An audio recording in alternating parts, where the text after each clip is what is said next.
ಎಲ್ಲರಿಗೂ ನಮಸ್ಕಾರ. ಇವತ್ತು ಗುಳ್ಳ ಬದನೆಯಿಂದ ರುಚಿಯಾದ 2 ಬಗೆಯ ಸೈಡ್ ಡಿಶ್ ರೆಸಿಪಿಯನ್ನು ಮಾಡಿ ತೋರಿಸ್ತಾ ಇದ್ದೇನೆ. ಮೊದಲಿಗೆ ಇಲ್ಲಿ ಗುಳ್ಳ ಬದನೆಯ ಗೊಜ್ಜು ಮಾಡೋದು ಹೇಗೆ ಅಂತ ತೋರಿಸ್ತಾ ಇದ್ದೇನೆ. ಅದಕ್ಕೆ ಒಂದು ಬದನೆಗೆ ಸ್ವಲ್ಪ ಎಣ್ಣೆ ಹಚ್ಚಿಕೊಂಡು ಬೆಂಕಿ ಒಲೆಯಲ್ಲಿ ಸುಟ್ಟು ತರಬೇಕು. ನಮ್ಮ ಕಡೆ ಬೆಂಕಿ ಒಲೆ ಇಲ್ಲದಿದ್ರೆ ಬದನೆಕಾಯಿಯನ್ನು ಬೇಯಿಸಿಕೊಂಡು ತಗೊಂಡ್ರೂ ಆಗ್ತದೆ. ಹಾಗೆ ಡೈರೆಕ್ಟ್ ಆಗಿ ಗ್ಯಾಸ್ ಮೇಲೆ ಬದನೆಕಾಯಿಯನ್ನು ಸುಟ್ಟು ತಗೊಳ್ಬಾರ್ದು. ಈಗ ನಾನು ಬೆಂಕಿ ಒಲೆಯಲ್ಲಿ ಇದನ್ನು ಸುಟ್ಟು ತಂದಿದ್ದೇನೆ. ಹಾಗೆ 2 ಬಿಂಬಳಕಾಯಿಯನ್ನು ಕೂಡ ನಾನು ಸುಟ್ಟು ತಗೊಂಡಿದ್ದೇನೆ. ಬಿಂಬಳಕಾಯಿ ನಿಮ್ಮ ಹತ್ರ ಇಲ್ಲದಿದ್ರೆ ಹುಣಸೆ ಹುಳಿಯನ್ನು ಕೂಡ ಹಾಕ್ಕೊಳ್ಬೋದು. ಈಗ ಇದರ ಸಿಪ್ಪೆಯನ್ನು ತೆಗೆದು ಕ್ಲೀನ್ ಮಾಡಿ ತಗೊಳ್ಬೇಕು. ಒಳಗಡೆ ಎಲ್ಲ ಹುಳ ಇದೆಯಾ ಅಂತ ನೋಡ್ಕೊಳ್ಬೇಕು. ಈಗ ಬದನೆಕಾಯಿಯ ಸಿಪ್ಪೆ ತೆಗೆದಿದ್ದೇನೆ. ಈಗ ಒಳಗಡೆ ನೋಡಿ, ಒಳಗಡೆ ತುಂಬಾನೇ ಚೆನ್ನಾಗಿದೆ. ಈಗ ಇದಕ್ಕೆ ಹಸಿಮೆಣಸು ಹಾಕ್ಕೊಳ್ಬೇಕು. ನಾನು ಹಸಿಮೆಣಸು ಮತ್ತು ಉಪ್ಪನ್ನು ಸ್ವಲ್ಪ ಜಜ್ಜಿಕೊಂಡು ಹಾಕ್ಕೊಳ್ತಾ ಇದ್ದೇನೆ. ಮೆಣಸು ಖಾರಕ್ಕೆ ತಕ್ಕ ಹಾಗೆ ನೀವು ಹಾಕ್ಕೊಳ್ಬೇಕು. ಎಷ್ಟು ಬಿಂಬಳಕಾಯಿ ಬೇಕೋ ಅಷ್ಟು ನೀವು ಹಾಕ್ಕೊಳ್ಬೋದು, ಅಥವಾ ಹುಣಸೆ ಹಣ್ಣನ್ನು ಸ್ವಲ್ಪ ಹಾಕ್ಕೊಂಡು ಕಿವುಚಿಕೊಂಡ್ರೂ ಆಗ್ತದೆ. ಈಗ ಇದನ್ನು ಚೆನ್ನಾಗಿ ಕಿವುಚಿಕೊಳ್ಬೇಕು. ನೀವು ಕೈಯಲ್ಲೇ ಚೆನ್ನಾಗಿ ಕಿವುಚಿಕೊಳ್ಳಿ. ಚೆನ್ನಾಗಿ ಕಿವುಚಿಕೊಂಡಾಗಿದೆ. ಒಂದು 1/4 ಕಪ್ ಆಗುವಷ್ಟು ನೀರು ಬೇಕಿದ್ರೂ ಹಾಕ್ಕೊಳ್ಬೋದು. ಸ್ವಲ್ಪ ತೆಳ್ಳಗೆ ಮಾಡ್ಕೊಳ್ಬೇಕು. ಈಗ ಒಂದು ಈರುಳ್ಳಿಯನ್ನು ಸಣ್ಣಗೆ ಕಟ್ ಮಾಡಿ ಹಾಕ್ಕೊಳ್ತಾ ಇದ್ದೇನೆ. ಹಾಗೆ ಸ್ವಲ್ಪ ತೆಂಗಿನ ತುರಿಯನ್ನು ಕೂಡ ಹಾಕ್ಕೊಳ್ಬೇಕು. ಈಗ ಚೆನ್ನಾಗಿ ಮಿಕ್ಸ್ ಮಾಡಬೇಕು. ಈಗ ಇದಕ್ಕೆ ಒಂದು ಒಗ್ಗರಣೆ ಹಾಕಬೇಕು. ಒಗ್ಗರಣೆ ಹಾಕದೆ ಬೇಕಿದ್ರೂ ಗೊಜ್ಜು ಮಾಡ್ಲಿಕ್ಕೆ ಆಗ್ತದೆ. ಈಗ ನಾನು ಇದಕ್ಕೆ ಸ್ವಲ್ಪ ಒಗ್ಗರಣೆ ಹಾಕ್ಕೊಳ್ತೇನೆ.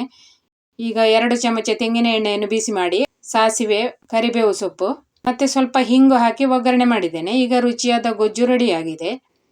ಗಂಜಿ ಊಟಕ್ಕೆಲ್ಲ ತುಂಬಾನೇ ಚೆನ್ನಾಗಿ ಆಗ್ತದೆ. ಈಗ ಕೊನೆಯದಾಗಿ ನಾನು ಸ್ವಲ್ಪ ಕೊತ್ತಂಬರಿ ಸೊಪ್ಪು ಹಾಕ್ಕೊಳ್ತಾ ಇದ್ದೇನೆ. ಕೊತ್ತಂಬರಿ ಸೊಪ್ಪು ಹಾಕದೆ ಇದು ಗೊಜ್ಜು ಮಾಡ್ಕೊಳ್ಬೋದು. ಬೇಕಿದ್ರೆ ಕೊತ್ತಂಬರಿ ಸೊಪ್ಪು ಹಾಕ್ಕೊಳ್ಬೋದು. ಈಗ ಇನ್ನೊಂದು ರೆಸಿಪಿ ತೋರಿಸ್ತೇನೆ.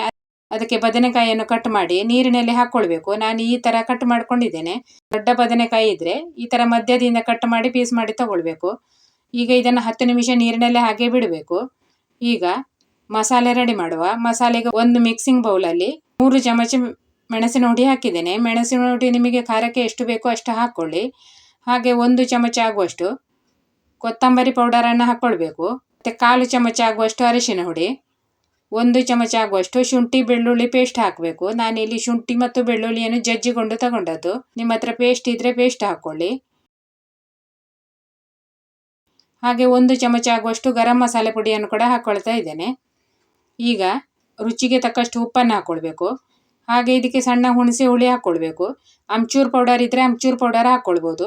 ನಾನು ಸಣ್ಣ ಹುಣಸೆ ಹುಳಿಯನ್ನು ನೀರಿನಲ್ಲಿ ಕಿವುಚಿಕೊಂಡು ಆ ನೀರನ್ನು ಹಾಕ್ಕೊಳ್ತಾ ಇದ್ದೇನೆ. ಈಗ ಇದನ್ನು ಚೆನ್ನಾಗಿ ಮಿಕ್ಸ್ ಮಾಡಬೇಕು. ಈ ತರ ಮಸಾಲೆ ಮಾಡ್ಕೊಳ್ಬೇಕು.